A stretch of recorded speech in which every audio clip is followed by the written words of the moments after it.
Hello, and thank you for listening to the Hilariously Unemployed podcast. I'm your host, Dana Duckworth, also known as the Big Speaker. My goal with this podcast is ultimately to get someone hired. I know all too well the impacts of unemployment and layoffs. My guest and I hope to provide insight and resources that will support someone in gaining their next opportunity. You can support the Hilariously Unemployed podcast and those who are impacted by unemployment by giving this podcast a 5-star review, sharing it with someone who's hiring, or someone who's hilariously unemployed. I hope that you enjoy the show and find some laughter throughout. This episode of the Hilariously Unemployed podcast is sponsored by French's Leadership Solutions. Chief Facilitator Marcy French creates brave spaces for conversations around diversity, equity, and inclusion. And if you're looking to level up your leadership game, Marcy has you covered. From facilitating certifications, including CAM and CAPS, this organization offers top-notch leadership coaching that can equip you with the skills and knowledge you need to excel in your career. And some exciting news for 2024, French's Leadership Solutions will offer one-on-one coaching services. So whether it's life or leadership coaching, you'll have a dedicated guide to help you navigate your personal and professional journey. And did I forget to mention relationship coaching? Now, y'all know I'm also hilariously single, but that's for another podcast. Perhaps Marcy can prepare my next group of boyfriends to thrive in a relationship with me. But in all seriousness, if you're ready to take your leadership skills to the next level, enhance your organization's DEI efforts, or simply get the personalized coaching you deserve, French's Leadership Solutions is the partner you need. Connect with Marcy now at marcyfrench.com. Hello, and welcome back to the Hilariously Unemployed. This is episode 14 of the podcast. I know you missed me last week, but guess what? I was at my HBCU's homecoming. That's right. I'm a Norfolk State Spartan. And if you followed my journey, you know I went back to school during the pandemic to the HBCU that I started my higher education journey in. And this was my first homecoming as an alumni. So I got to go and show up and show out, y'all. So that is why we did not have an episode last Friday, but I'm back and I'm better than ever. And you know how we do it here. I got some funny things to share with y'all. So one of those things is I got my dog in the garage because he likes to make an appearance every single episode. So he is in the garage hanging out today because we do not want his interruptions. I don't know why it happens that way, that every day at 3, he just goes off on a tangent and wants to be the star of the show. But he knows that I am the real star. I'm Speak Up Dana, aka the Big Speaker, if you're not familiar with me. Another thing that I'd like to share with you all today, you know, I have a love of nonprofits and those who are out to service the community. So I just want to bring back up Tidy and Tie. I know we talked about this on a previous episode, but they are now doing a coat drive. And you can support that coat drive by going to tidyandtie.org to donate. And what they're trying to do is give the gift of warmth. One of the things that Ty Jackson shared with me in regards to her nonprofit and why she wanted to do this coat drive is that when she first received her son and adopted him, he didn't have a coat. And that was something that really stuck with her. And when she sees children in just hoodies or sweaters, when the weather is really, really bad there in Arkansas, it really tugs on her heartstrings and she wanted to do something more.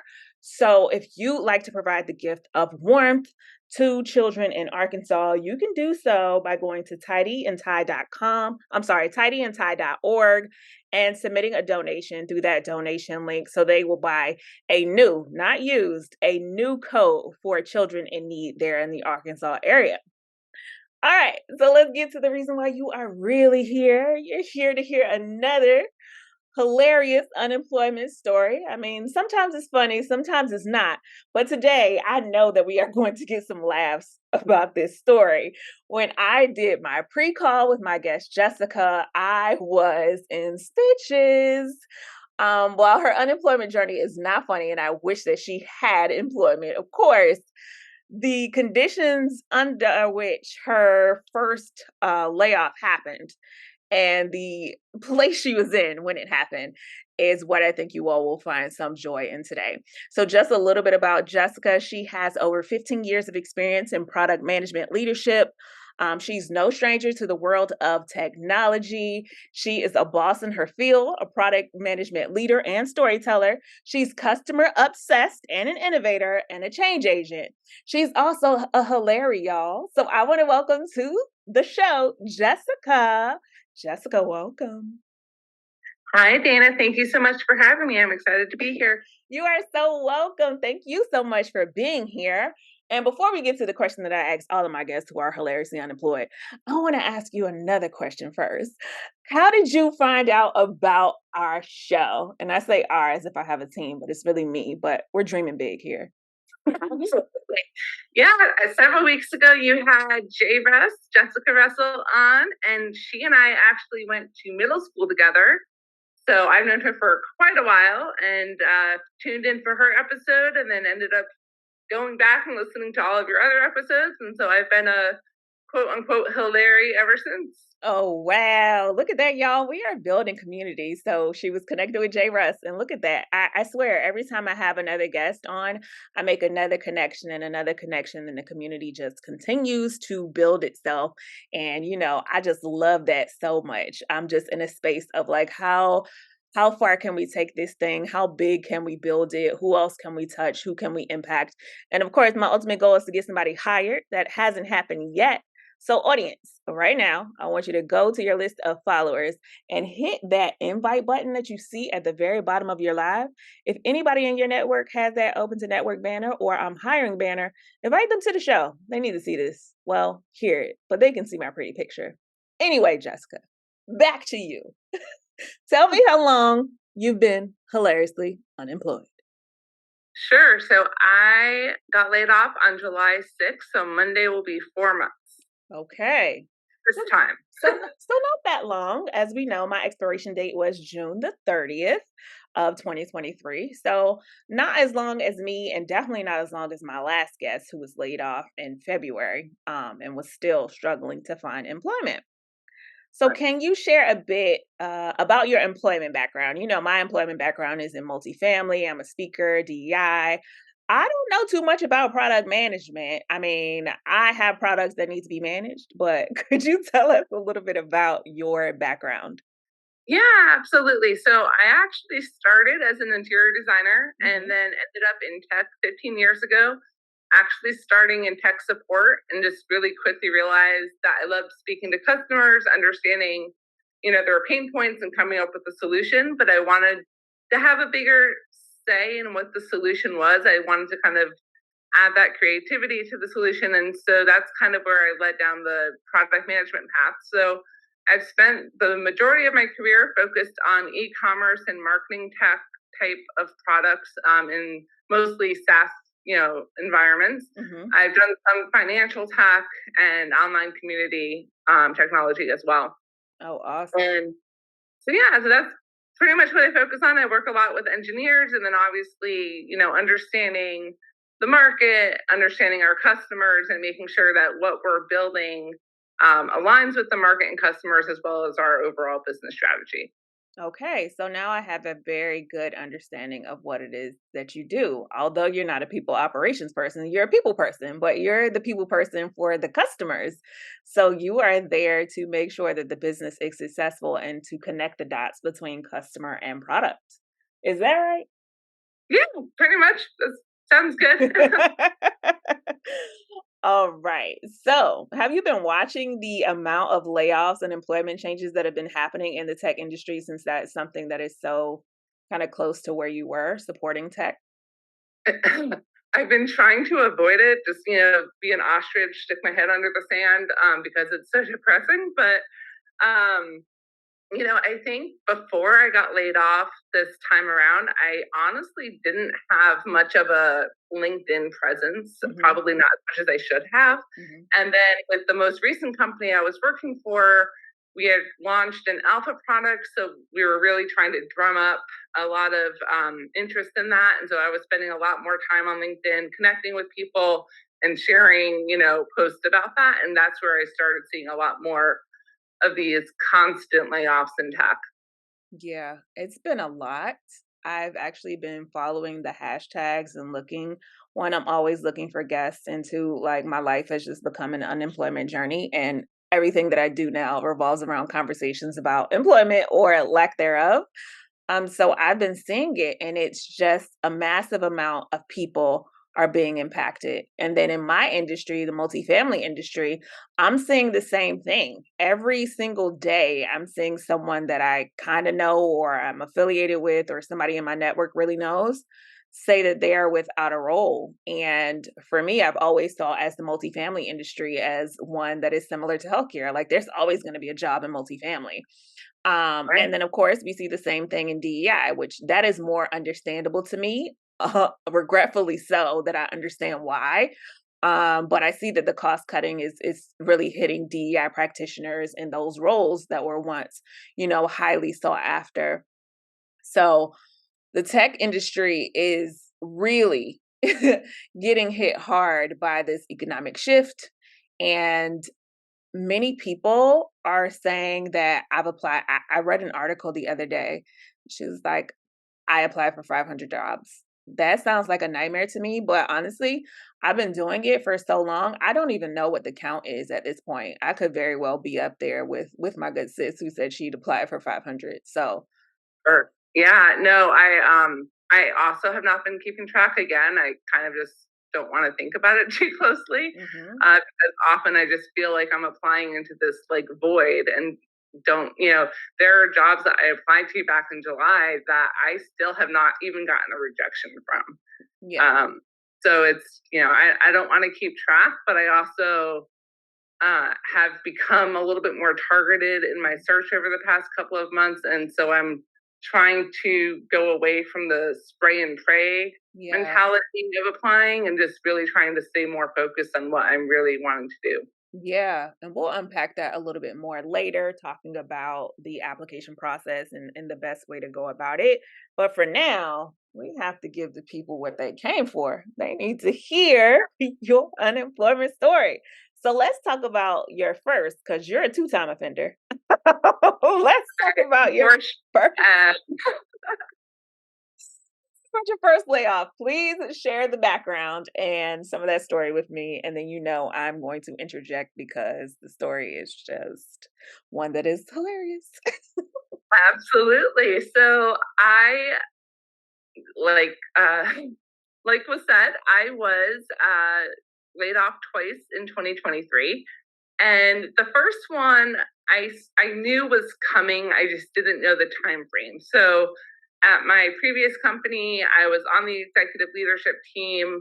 I was very, instrumental in actually getting us acquired. So I knew my job essentially came with an expiration date. Hmm. I just didn't know when that date would be. And so we had gotten acquired in November of 2022, and we had about a 2-month transition period.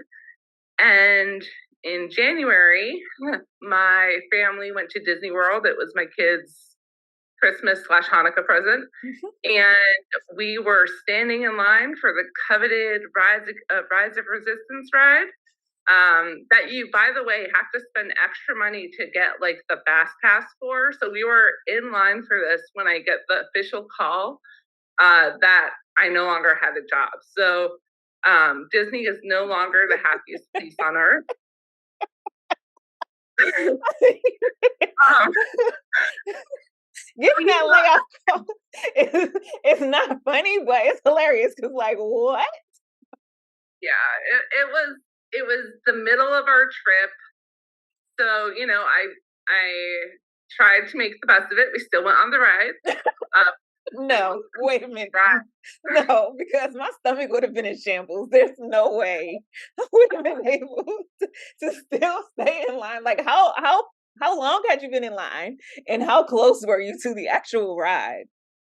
Sure. So yeah, so if you don't pay for the Genie Plus Fast Pass, you're like looking at like up to 4 hours to be on this line. Hmm. So we had paid the money to have like a 45-minute wait or an Hmm. hour-long wait, whatever it was, and we were already at least halfway through the line. Hmm.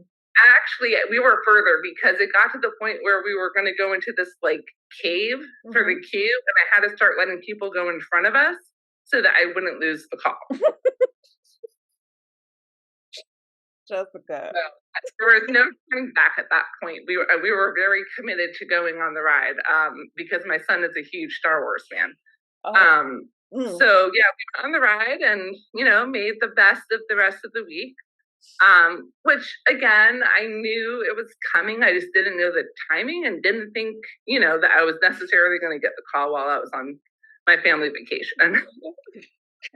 Not only are you on vacation, also this is a gift to your child. You are standing in line. You spend the extra money for a fast pass. You are standing in line. You are preparing to go on this ride. You get this call. You let people go in front of you while you're on this call trying to hear your layoff news. Like, that is wild to me. Yeah, no, it was not the best timing. Did you let the person on the other end of the line know that you were at Disney in line? Well, he knew, and he's like, "Hey, I know you're at Disney. I'm really sorry to call you right now, but I just wanted to let you know that you're officially done as of I think Saturday." And I was like, "Well, I'm on vacation, as you know." And he's like, "Yeah, so I don't expect you to do anything, but I just wanted to give you the heads up." Wow, I know you're at Disney, but also yeah, I would And not have been able to go on the ride. All of my emotions go directly to my stomach, so there's no way I would have been able to make that. You are a trooper, not a stormtrooper, but you are a trooper. I think that's a good thing. Yeah, no, it was not the best timing. But luckily, because I knew that the layoff was coming, I Mhm, had been, proactively interviewing, and I actually already had something sort of lined up. okay, So I was able to, I think I had 10 days before I officially started my next role. okay. So it worked out sort of okay. Did the news in any way, like, dampen your trip or change your mood? How did you kinda deal with your emotions or channel that throughout the rest of your vacation? it, it didn't because I mean it didn't and it didn't. Um I think because I knew it was coming, and honestly, at the point that we finally got acquired, it was such a big ordeal for the past year of my life that I Mhm. was just kind of done. Yeah. And so I think if I didn't have anything else lined up, I would have maybe had a harder time with it. Mhm. But I think the one thing, we were gonna potentially try to get one more character breakfast in before we left the last day, and we Mhm. ended up not doing it because these meals, everything at Disney, just equals a lot of money. Yeah. I really have sorry for anyone on the call who likes Disney, but I really have no desire to go back. Mhm. Um, but it was kind of money that we didn't feel like we needed to spend once I officially got the layoff news. But other than that, it was just, yeah, it was just okay, well, on to the next thing. So no breakfast with Mickey on that last day, but otherwise the trip was a good one. Yeah, it was a lot of fun. My kids loved it. My daughter we took once when she was really young and she had no memory of it. Mhm. And then my son had never been, so they had a great time. And so getting to watch them enjoy it was really, more important to me than worrying about the job situation at that point. Yeah. So talk to me a little bit about the acquisition and do you know like the reason that they were looking to be acquired or kind of talk us through that transition in that process? I think sure. So um when our board had kind of took us over, we were kind of like this add-on package to this other to our sister company who they really had interest in. Mhm. So they were never really in the online community game. They were really in the digital ad space game, which is what our sister company did. Okay. And so I think they were trying to kind of do a hands off to someone else who was more interested in what our business had to offer. Mhm. So I mean, we went through several potential investors looking, to see who was interested in acquiring us, and it was a very long, tedious process. A lot of work on weekends, a lot of reports that I had to build out, presentations I had to, provide. So I think that's also why by the time the layoff happened, I was like, okay, that's great. I'm going to enjoy the rest of my vacation now. Thank you. I'm gonna go get me a pretzel and an ice cream cone and enjoy Disney. Like you probably were burnt out by it at that point, and it's like, all right, no, I'm literally in the happiest place on earth, so this cannot ruin my time here. Absolutely. All right, so you said that you had a new role within 10 days of finding out that you were laid off from that previous role. Talk to me about how you were so proactively able to find a new role that time and the difference in this time in trying to find something. Sure. So the last time, because we got acquired in November, that's when I started looking because I honestly didn't know how long the company that acquired us was going to keep us in like a transition mode. Mhm. So I started looking in November. I reached out to some previous recruiters and colleagues I had worked with saying, hey, I'm looking for my next opportunity. And one of the recruiters I had previously worked with was now an in-house recruiter for a company. And so they were looking to hire a lead product manager. Mhm. And so I got in, I went through, a few rounds of interviews, had, really great conversations. Um, and then before we left for Disney, I got the word that they had decided as a startup, they needed to really hire more engineers and designers before they invested in a lead product manager so that they were going to put the position on hold. Mhm. But the head of marketing, who I had interviewed with during my process, had really liked me. And I do have a lot of product marketing background as being a product manager. A lot of times you kind of wear both of those hats. So she liked my experience and was interested in hiring me for that role. Mhm. But the salary was going to be a lot less, and I wasn't sure I wanted to commit to that full time. Okay. So the recruiter said, hey, I know you're about to go on a family vacation. Let's connect when you're back. So when I got back, I said, hey, so I did officially get laid off. Like I knew it was coming. Mhm. I know you're not ready to hire this lead product role yet, but would you be open to me consulting in the product marketing role until you're ready to hire the lead product role? Mhm. And she said, absolutely, let's get you in. When can you start? And I started 10 days later. Wow. Okay. So you kind of made that position for yourself in a route that I think a lot of people are doing. Like consulting is, I don't know, consulting is that girl. I talked about it with my last guest, and like consulting is like you get to date all the boys. Okay, I get to have all the dates. I get to go wherever it is I want with them, and I don't have to be tied down. Yeah, I exactly. I am Exactly. not exclusive at all, okay? I am open to all of the suitors. That's how I feel about consulting, and I really enjoy that. Yeah, I had a great time consulting with them in a product marketing capacity. And that was supposed to be for about 3 months Mhm. before they were going to be ready to hire the lead product person. And then about a month and a half in, I actually got made full time Mhm. um, as a senior manager of product operations. Mhm. And that role lasted for about 3 weeks. And then our co founders decided to switch completely from a social e-commerce company to an AI company. um, and at that point, there was actually a round of layoffs, which I made it through safely and was actually then, full circle moment here, made a lead product manager Okay. and got moved to the executive leadership team.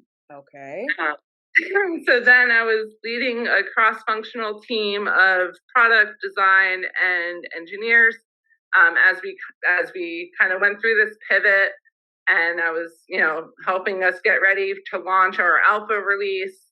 We got a bunch of users. I think we had like in the first few weeks over 1,500 users. We Mhm. were setting up different Discord channels and user testing with them, and it was a lot of fun. It was a lot of pressure because we had to move really fast. Mhm. So did that for a few months, and then in July, I guess the investors decided, okay, you went from this fairly established startup to a brand new startup, so now you need to cut your team. And so unfortunately, that's when I got laid off for the second time in 2023. Oh my goodness. Okay, so I need to go back, child, because this it's not funny, Jessica, but it's funny. Wait. So you are working with this company and they decide to completely pivot everything that they're doing into an AI company. Tell me, like, dumb it down for me for the non-tech brain and tell me what they were doing before and then how different it was from what they started to do with AI. Okay, so when I first joined, they were essentially like a social e-commerce company. They helped creators and influencers in the social creator economy sell different goods and services like ebooks or did a lot of like gaming, fitness plans, things like that. Like, so if people a lot of times will have like a link in bio, that's actually kind of what they started as in their like Instagram or TikTok, and it would link to various apps and they could monetize those apps. That's Okay. kind of what it was Okay. starting. And it was really like in my wheelhouse. That's what I was so excited about with joining the company because I have that e-commerce background. So I was loving working in that capacity. And then once they pivoted to AI, I I should say I'm not. I feel like maybe just because I'm still following them on LinkedIn, and I mean, just to say it, I wish them the best, Of course. and I'm trying to sort of follow um, what they've been doing, and it looks like they've maybe shifted a little bit of what they were planning from like what they were originally planning to do. But they're trying to build kind of a marketplace of different AI apps that people can build really without code and then they can monetize. So I've seen like different types of apps and I see that, the CEO keeps posting all these different like AI apps that are being built by their alpha and beta users. I think they're in beta now. I believe, I don't want to speak out of turn there. So I think what they're doing is really cool and I'm sad to not be a part of it anymore, but it was definitely a big shift from where we had come from. So you say you're sad to not be a part of it. So question, would you go back based on your experience?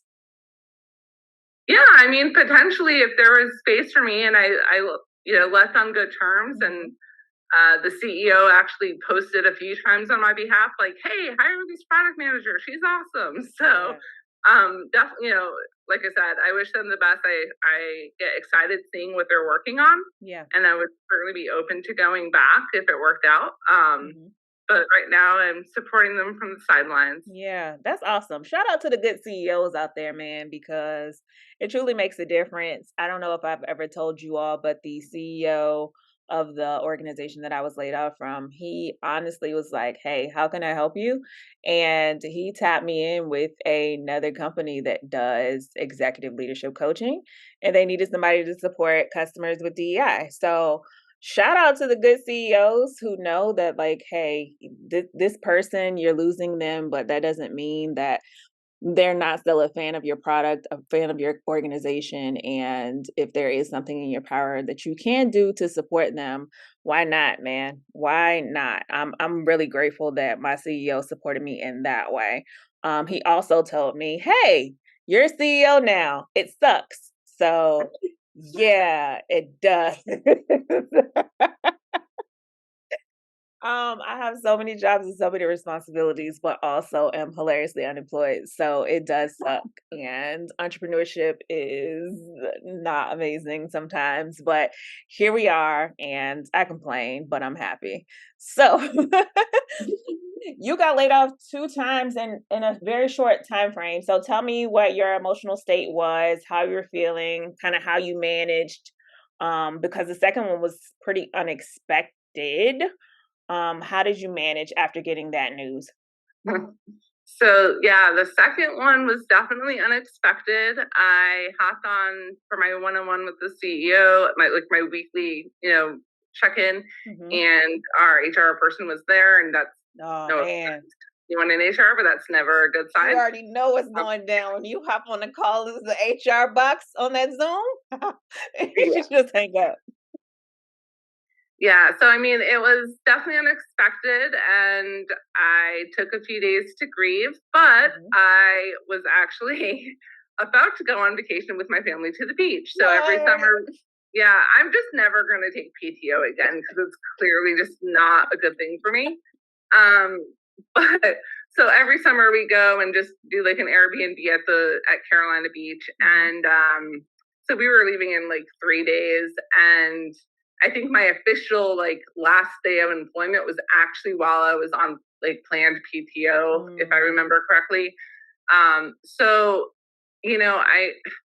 I kind of went into the beach vacation thinking, okay, I'm going to enjoy my week Mhm. and enjoy my time off and enjoy time with my kids, playing in the sand and whatever. And then I will jump into it when I get back. Um, so that's what I did. I think about halfway through my week there, it was like raining one night. So we were stuck in the Airbnb, and I ended up doing my like doomsday, like I've been laid off post for LinkedIn. Mhm. And that got a good response. But I didn't officially really start looking for jobs or fixing my resume or doing any of those kind of things until we got back the following week. I mean, rightfully so. And you're not the only one who's kind of shared that they had a vacation planned or were on vacation or went to a vacation. I highly recommend post breakup vacations.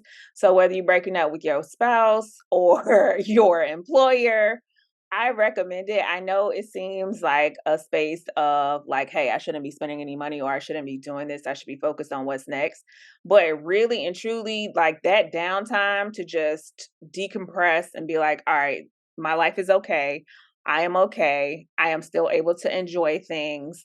I am going to figure it out. I highly recommend a post breakup trip, girls trip, whatever kind of trips you're into. I recommend that if you're getting laid off. Or you get laid off or somebody breaks your heart, whatever it is, like going to maybe don't go to Disney because that's very expensive. But the beach vacation sounds nice. Yeah, it's nice. It's low key. I got to just do like my favorite thing and like sit on the beach and listen to podcasts or read, which Mhm. honestly I never get time to do when I am working. So Yeah. it was a nice little break, and it really like kind of set me up to go into the job search the following week. Mhm. Okay, so talk to me a little bit about your job search and any tips or tricks that have worked for you and how you've been dealing with that. What's your process? My process has shifted a lot in the past 4 months. So my first process was trying to get my resume up to date. And again, like I mentioned earlier, I kind of started with like this spray and pray mentality and just started applying to anything that sounded like it was a potentially good fit, and Mhm. clearly was not seeing success with that method. And clearly, the internet gods just saw that I was trying to apply for a job and started posting all these ads for career coaches. Mhm. And then I started complimenting or thinking about doing that, and talked to a few different career coaches, and ended up signing up with one who I want to shout out, Lynn Levy. She is a product management focused career coach. So I Mhm. joined her program end of July, beginning of August, I guess, is the time frame. And it's been really good, not only from a coaching perspective, but just from a support group like perspective, because I'm in a group with a ton of other, product managers, Mhm. and we're all going through the same kind of thing. Okay. And so I can talk to my husband, I can talk to my mom, I can, talk to my friends, but they don't necessarily get it the same way that this group does. Yeah. So it's been really helpful just from a support perspective. And then obviously the coaching and there's, resume and like LinkedIn reviews. So I actually feel like when I'm applying to jobs, I actually have a direction. Mhm. I'm not just doing the spray and pray. I'm, have like a very specific focus on what type of jobs I'm looking for. Mhm. And my resume is targeted towards that so that I'm not having to like completely recreate a resume for every single job. It's like pretty targeted already. Yeah. And same with my LinkedIn. So I feel like a lot more confident going into those interviews or going, applying to jobs. So it's been really helpful. Yeah, I love that you said that you have that community through finding that coach. I think that this podcast has truly been like therapy, like therapeutic for me, and just because like you can talk to anybody about your layoff and what your day to day looks like and how applying for jobs is just madness. But to sit with somebody who's in the same space and share your story with them and hear their story and like have your struggles like validated, like no, this is a real thing that is happening to many of us, many people that they're dealing with on a daily basis. And it's hard. And it may not be you today, but it could be you tomorrow. And community is truly the way through it. Having people that understand, or people will just listen to you as you go through the many ups and downs in the roller coaster of unemployment. And speaking of the roller coaster, not to get back to Disney World, because that's not where I was going, but I can't wait to name this episode also. You see how I got that one? Just know it's gonna have something to do with the happiest place on earth. Let's talk about the jungle of unemployment compensation and some of the issues that you faced when you first shot your shot and decided you were going to apply for it, and then also tell my audience why you have given up and decided not to even go that route. Yeah, absolutely. So I did sign up when I first became unemployed, or I don't know, maybe a few weeks after I became unemployed. But then when I joined the coaching program, there's all these different modules in the coaching program, which are really helpful to go through.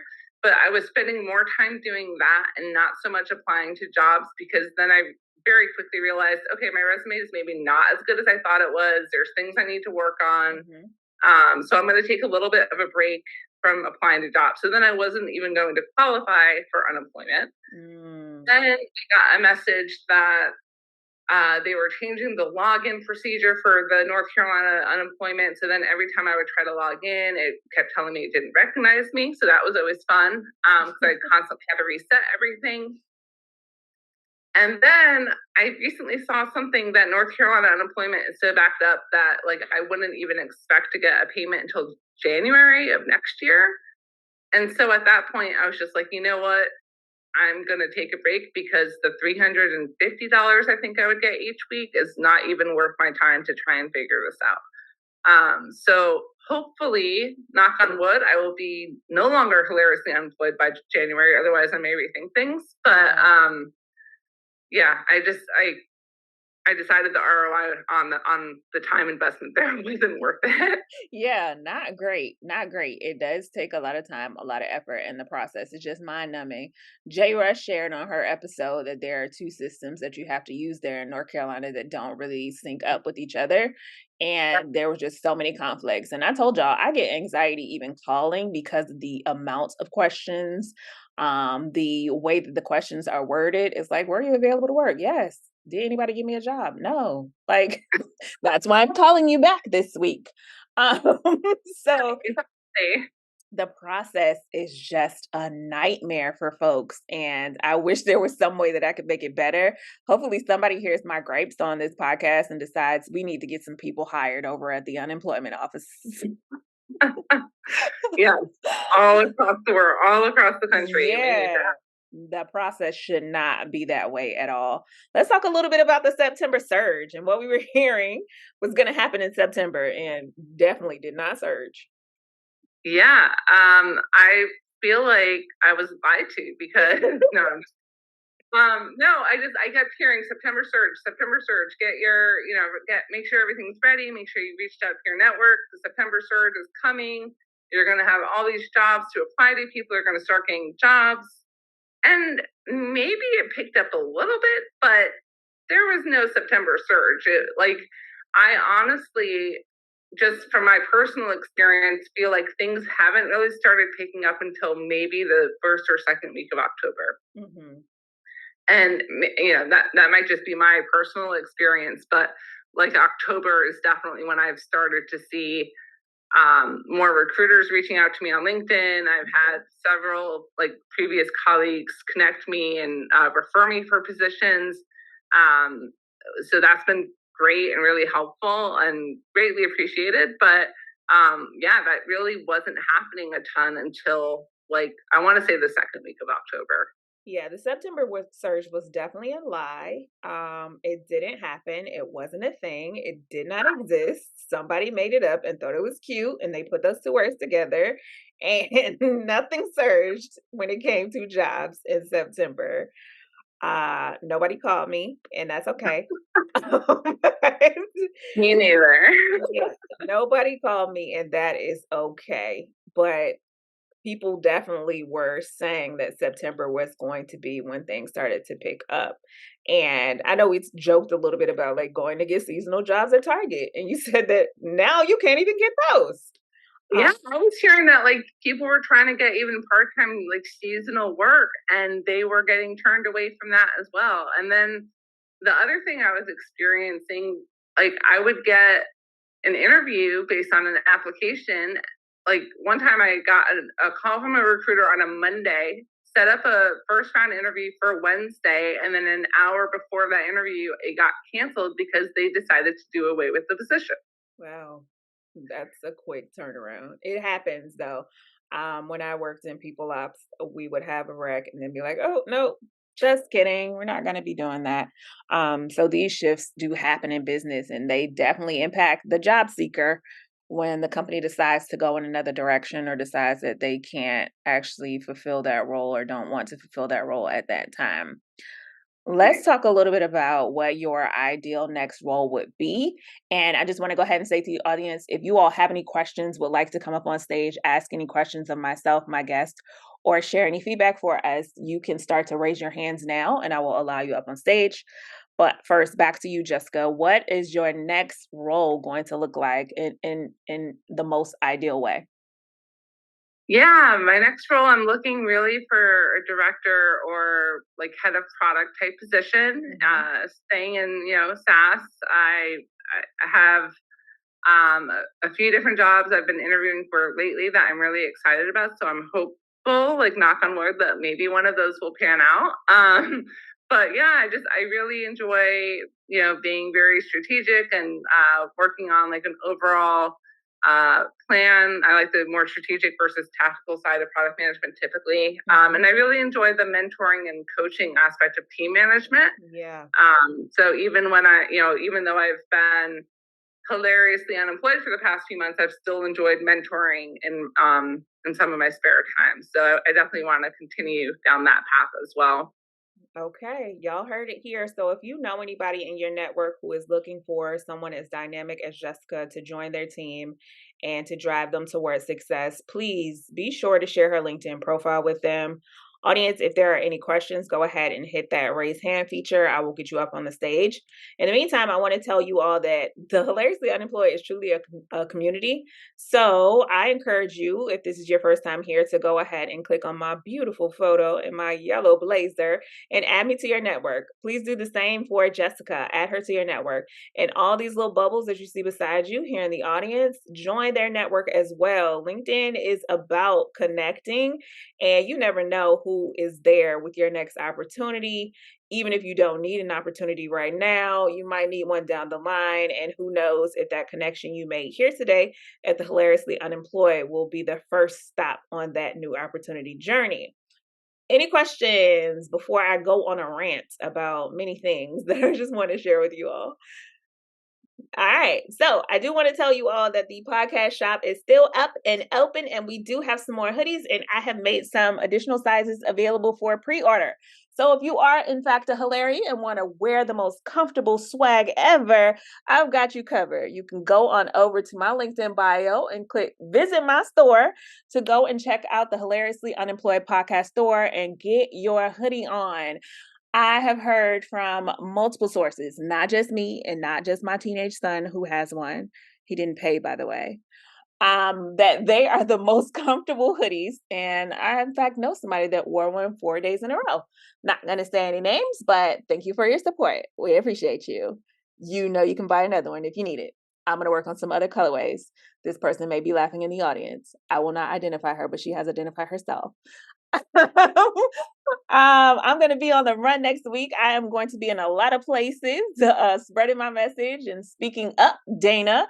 So you will see another big speaker week, like I had a couple of weeks ago, where I'll be speaking in a workshop. I'm doing we're calling me the 20-minute keynote killer in case y'all didn't know, doing another 20-minute keynote for an organization as well, and some trainings and webinars that I have coming up.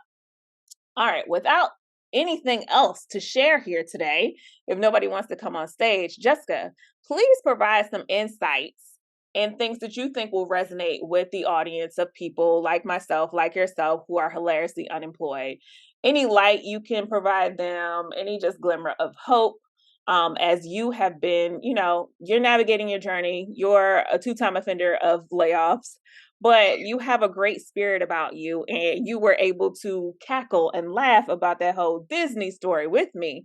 So, what would you like the next person to know who was in the situation that we were months ago? Well, I think first of all, I think I need to add two-time offender to my LinkedIn headline. I think it's going to really make it stand out. I would say a couple of things. One is, do not spend your entire day staring at LinkedIn on your computer. It's depressing and it's really just not going to get you anywhere. So take breaks, go walk. I actually, for the first time, I am 38 years old. For the first time in my life, mowed the lawn this summer because my husband hurt his back, and that's usually one of his chores. And he couldn't do it. And being hilariously unemployed, I was not going to pay for lawn maintenance. So I learned how to mow the lawn, and turns out I really like it. I pop in my podcast, and it's like my little Zen time / 3 hours of exercise. So I was trying 3 hours. Oh, 3 hours. Oh, yeah. It took. Let's see what else. I taught my kids how to ride their bikes this summer.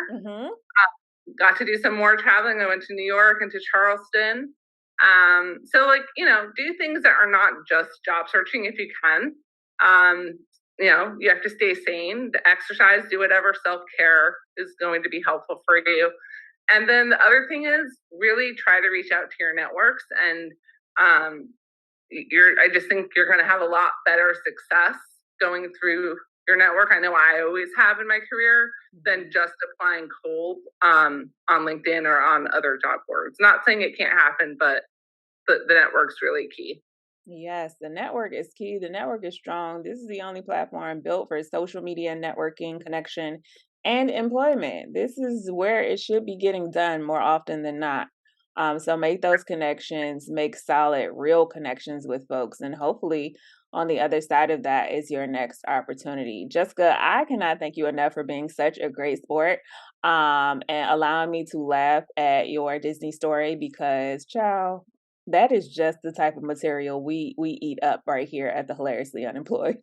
So thank you for your candor and for you sharing your story. I wish you the best of luck in finding your next opportunity. If there's anything I can do or anybody in my network that I can tap you into, please be sure to let me know. Don't be shy. This has been another episode of the Hilariously Unemployed podcast. This is episode 14.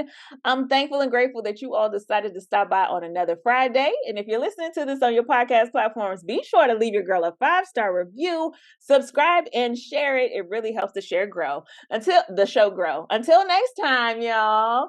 Bye.